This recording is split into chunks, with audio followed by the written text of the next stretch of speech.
Did you know that a small growth inside the uterus can cause severe pain and heavy bleeding? Today we will understand uterine fibroids step by step, just like a medical student. What are fibroids? Uterine fibroids are non-cancerous growths that develop in the wall of the uterus. They are not cancer, but they can still cause noticeable symptoms.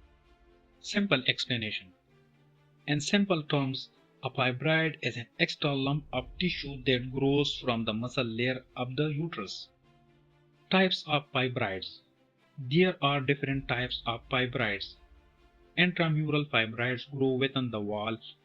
Submucosal fibroids grow inside the inner lining, and subserosal fibroids grow on the outer surface of the uterus. Causes. The exact cause of fibroids is not fully known, but hormones like estrogen and progesterone play a major role in their growth. Risk factors. Risk factors include family history, hormonal imbalance, and certain lifestyle factors that may increase the chances of developing fibroids. Symptoms.